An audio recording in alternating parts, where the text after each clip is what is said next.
Jose Andrino, pa-subscribe po. Yan, maraming salamat. Ayun, nagpalang araw mga Kalingap. Ito po, kasama natin si Kalingap Jose. Pupuntahan po natin ang kanyang YouTube channel. Katukatuwang po yun ni Kuya Bal Santos Matubang sa kanyang Kalingap Round. Maraming salamat po sa inyo. God bless po. Yan, thank you, Kuya July. Maraming salamat po. Ayan.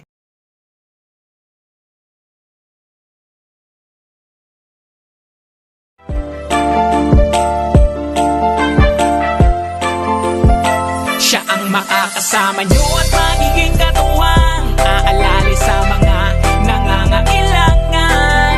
Jose Andrino, ang kalingap mo na laging nandito. Tara mga kalingap, punta tayo kay Nanay Training at alamin natin yung kung makakuha ba tayo ng sasakyan para dadalhin po natin sa Naga. Kaya mga kalingap, tara, samahan nyo lang ako.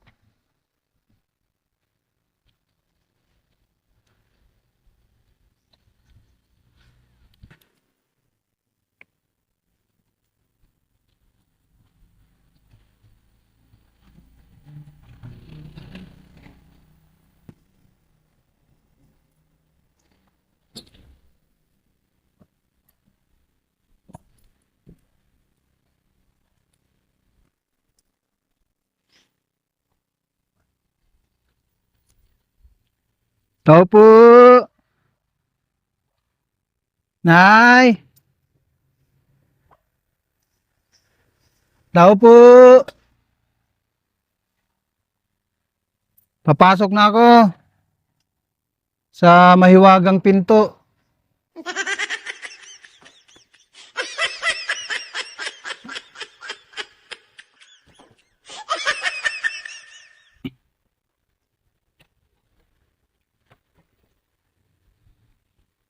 Ano, Nay? Musta?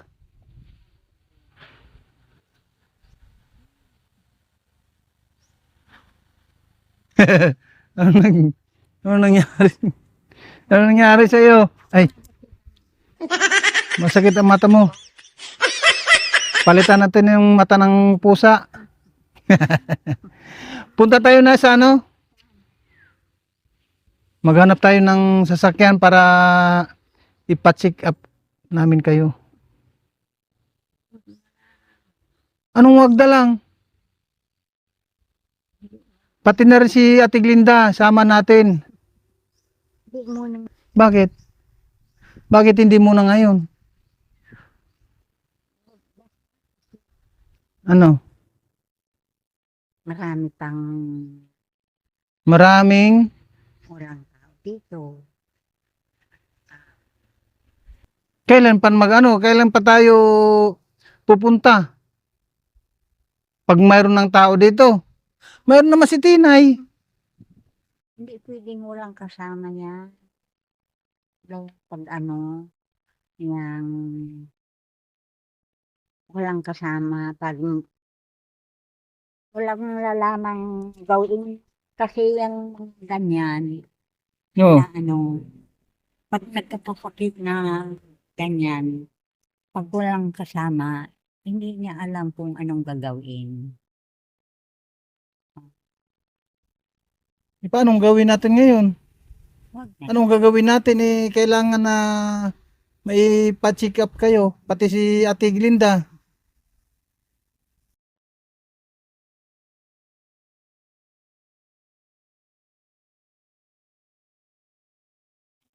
Ilang? Kilala mo ako?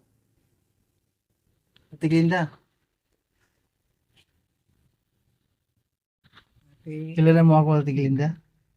Anong pangalan ko? Ha? Kasi, Kasi, syempre kilala ka ni Ate Glenda eh. Sa ilang ba namang di ba? Pabalik-balik siya ng Ate Glenda. Ate Glinda, gusto mong gumaling? Ha? Gusto mong gumaling? Punta tayo ng hospital. Pa-check up. Ha?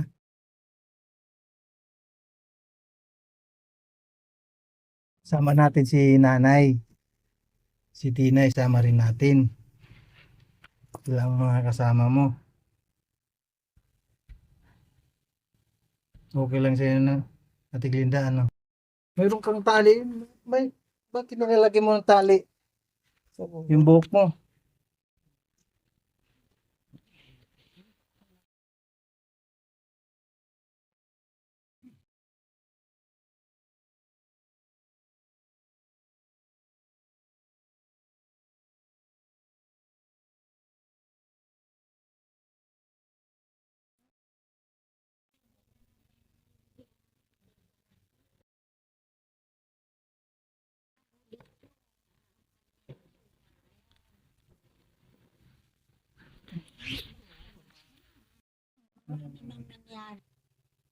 Okay.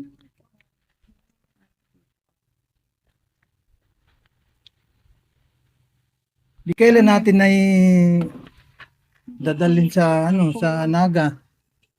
Si Ate Glinda kung mayroon ng ano dito, mayroon ng magbabantay. Paano kung walang tao na magbabantay dito? Di hindi po natin na madadala sa ano si Hindi na. Ate Glinda. Kung nandito yung anak kong lalaki, kung sino doon, si Buboy o kaya si Ating, pwede yon. Pero sa ngayong panahon, may mga pasok pa yun. Basta kaya, hindi pwedeng basta-basta aalis na bigla.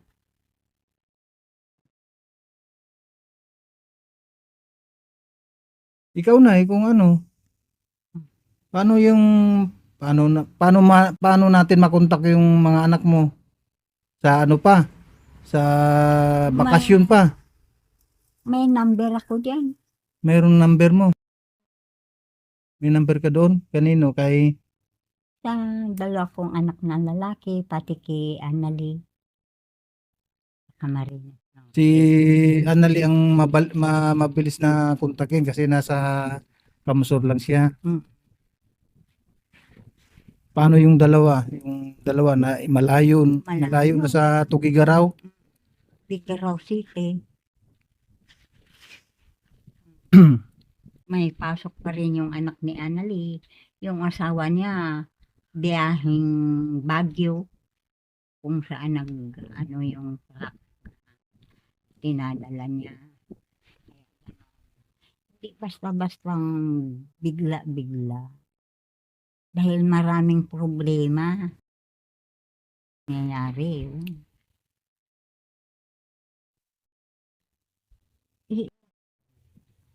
Yung mic na eh.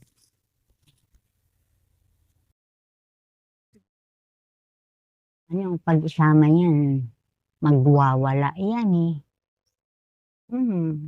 Baka kung anong nangyari niya sa Hindi po. sasakyan. Kasi once na ipapacheck up po siya, may mga kasama naman syempre. May mga kasama naman na mag-ano dyan.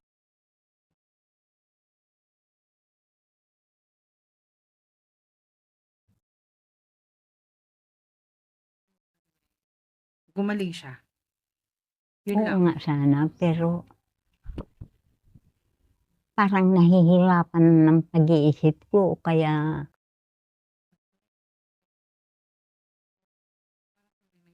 Gusto ko talaga siyang gumaling kasi mas mahirap tingnan yung ganyan na sitwasyon niya. Glenla mo iba ka?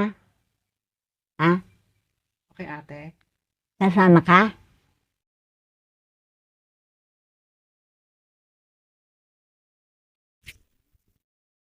Tama ka, Ate Linda. Gusto ko na maging Tama ka. check-upan ka namin. Ipapagamot ka namin. Gusto mo? Ha? Para sa nanay mo, te. May iba ka? Tama ka? Sasama ka ha? Di rin kasi natin na makakausap si Ate Glinda ng ano ay ng Baka matino pagdating niyan dun. sa medical center ng Naga ay Bicol Medical Center sa Naga.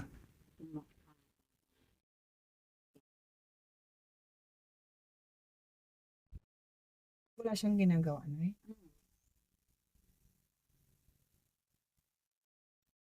Di paano yun na, yung kung halimbawa na kailan ba natin anuhan Pero gusto mo kayo. na mai dalhin po sa ospital? Saan? Inalis saan? Yan. Ibig mo sabihin, Gumaling na. ayaw mong gumaling si Ating Linda. Parang gano'n kasi siya naman ang masusunod kapag gumaling na. Ay, ang mga ganyan. No. Nangyari na yung No. nangyayari. Iba na yung naiisip nila. Kaya, nahirapan. Yan. Parang wala na sa sarili. Gumaling na yan. Pero dati na Hindi. yun yan. Nandahan po yan sa sa depression. Depression. Depress. Tapos, once kasi na ang tao na depressed, kain.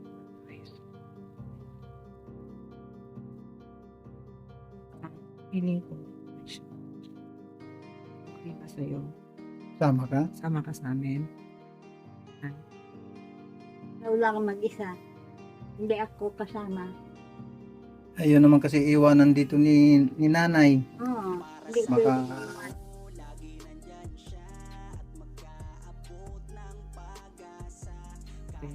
Okay sa'yo. Kasi gusto ko talaga bumalik ka sa dati. Mas gusto ko yung makita ka na okay ka.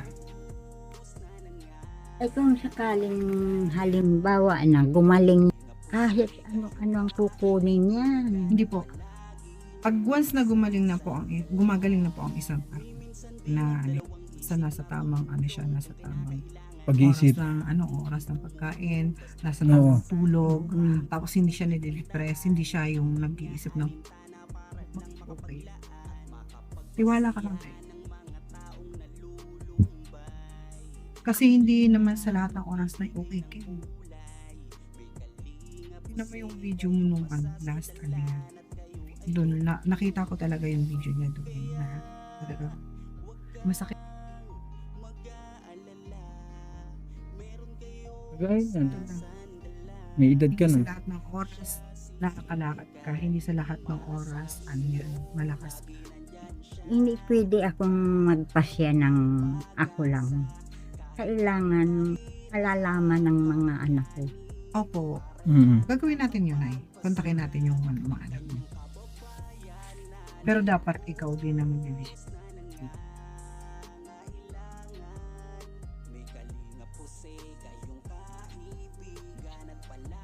Mas maingat. Hindi naman dito yung pupuntang siguro ng mga anak ko. Dahil Kahit hindi sila pumunta, okay lang. Basta malaman nila na yung kalagayan niya at Linda. Yung kalagayan niya. Kasi mas importante na malaman nila kung ano yung kalagayan niya. Kahit nasabihin man natin na hindi kayo nakukontak ng mga anak mo, syempre gagawin pa rin natin yung natin na malaman.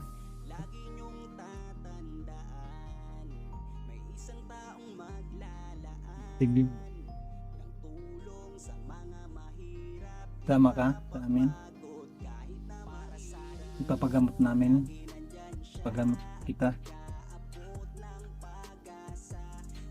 Okay lang sa'yo, Tiglinda?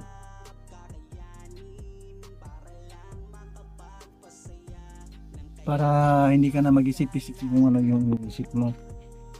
Baka sakaling makarecover ka pa. Nakita naman natin yung sitwasyon ni nanay. Hindi habang buhay ganyan. Kailangan din nating lumaban para yung lalong-lalo na yung anak mo na si Tinay.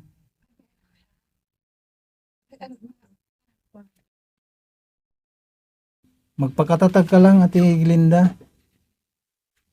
Baka ng araw bata ka pa eh. Ilang taon pa lang ito na 47. Gusto mo? Dadalhin ka namin doon sa Naga. Sa Bicol Medical Center. Tama, Nay? Kailangan, andun naman, malapit lang man dun si, si Anay. Anali. Hindi naman makakapunta yan doon dahil may pamilya, may Pero Ang gagawin niya, pasel-pasel yan lang. gawin na lang natin is paalam na lang natin. Hindi, Nay, kamote. Ano to, Nay? Yung niluluto. Ha?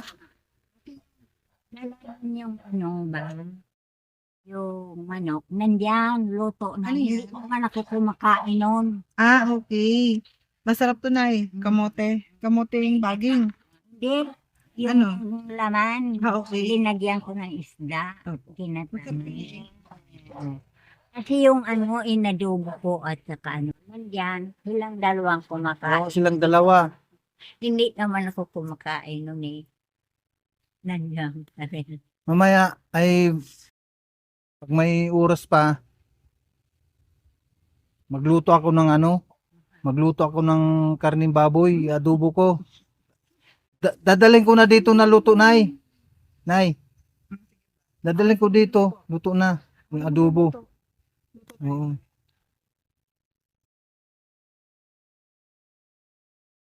Paano, Nay? Sa yung pagpa-check up kay Ate Glinda, paano gagawin natin? Kausapan ko muna yung mga Mga anak ko. anak mo na lalaki, pati si Anali. Hindi yung apo ko. Oo. Kausapin ko muna sila. Ah. Tapos kung halimbawa kung ano yung desisyon nila, yun nating susundin. Pumunta sila dito. Pero yung dalawang anak mo na nasa Tugig Araw, hindi pa natin sure na makapunta sila kasi wala silang pamasahe. At isa pa, mayroon silang mga anak na pinag-aral. Oo, hindi talaga makakapunta dito yon. Kung kaya ang magdesisyon sila na pwede nating gawin doon kay Ate Glinda na ipapacheck up muna natin kung ano yung desisyon nila, kung ano yung halimbawa pumayag sila. Ang gagawin natin, kukuha tayo ng sasakyan na pagsakyan ng papuntang Bicol Medical Center sa Naga. Maraming pasyente doon. Oo. Hindi pwede akong magbantay doon dahil senior na ako eh. Sige. Si ano na lang ang magbabantay, si halimbawa si Anali, hindi Ay, naman siya hindi naman maiwanan yung anak niya. hindi naman magbabantay na na Ano, pangmatagalan doon. Saglitan lang ang bantay niya. Siyempre andun siya sa malapit. malapit lang naman doon. Mm. Naga Nandiyan to kasi dait. ninong niya eh. No. Yun ang gagawin na lang. Kung halimbawa makapunta din ako. Okay. Yun lang ang gawin.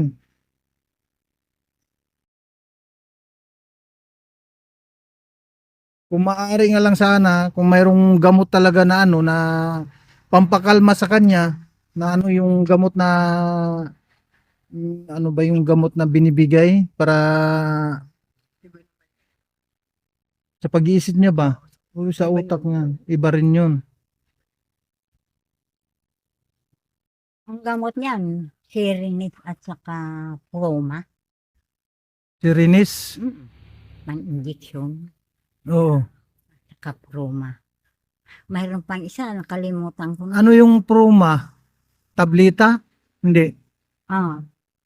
Yung Sirinip lang injection yun. O yung si Rinis, pang-injection yun. Pero Ituturok. iba naman siguro ngayon. Oo. Iba-iba naman ang mga gamot ngayon doon. Ano yung si Rinis, Nay? Para pampakalma niya sa kanya? Pampakalma? Pampatulog. Ay, pampatulog. Pag violente siya. Pag nagiging violent siya, yun ang tinuturok, yung ganun, yung si Rinis. Aywan ko ngayon kung ano na naman ang mga ano doon. Dahil mayroon ikinumpain doon, taga doon sa Abri. No. Matagal, kalahating buwan. Hindi naman gumaling. Hindi na gagaling yan. Kasi mismo, dati na siyang, okay siya. Tapos, kumbaga, ngayon lang siya nagkaganyan.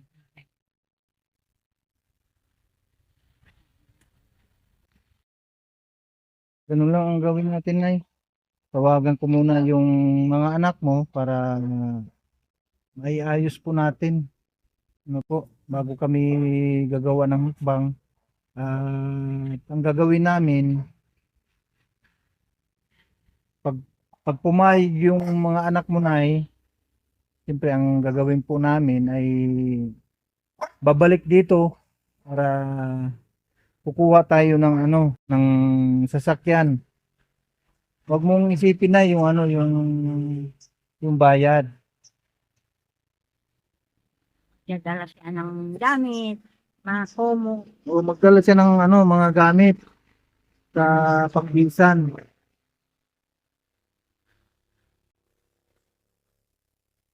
Ganun lang na ya. Ang gagawin natin. Tatawagan ko muna sa dalawa, yung tatlo, yung apo muna si Anali, tapos si Kuya Buboy, saka sino yung isa, Nay? Martin. Oo. Nagsunod yung Kiglinda. Silang tatlo mga sunod-sunod.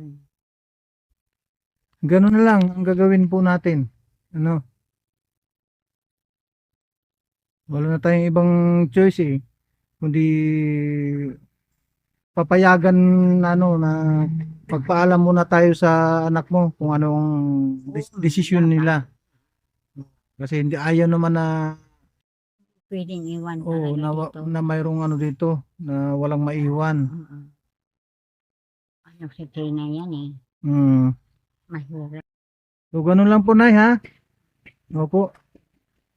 Yung ulam mo, Nay, oh. Wala nang apoy. Luto na yan eh. Ay, luto na.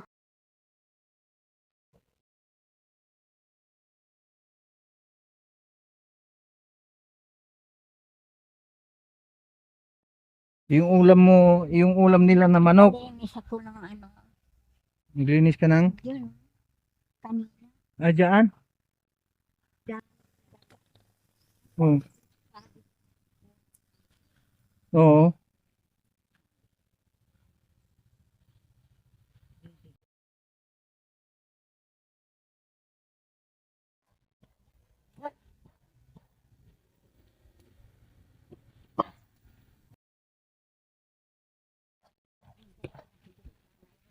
Ano, Nay?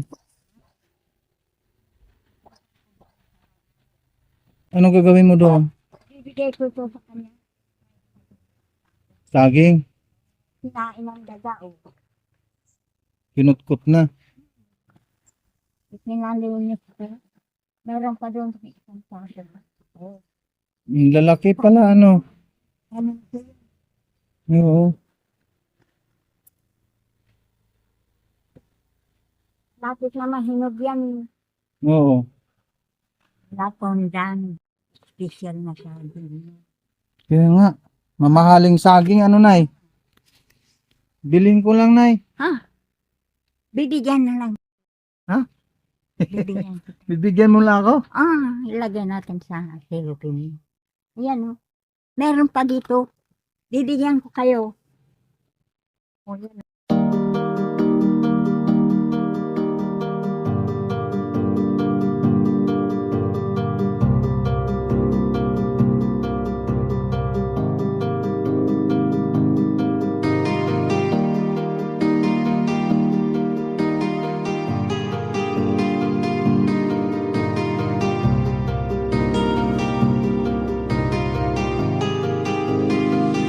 Para sa inyo, lagi nandyan siya at mag-aabot ng pag-asa.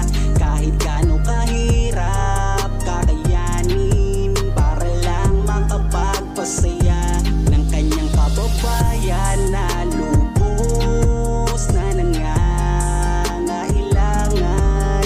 May Kalingap Jose, kayong kaibigan at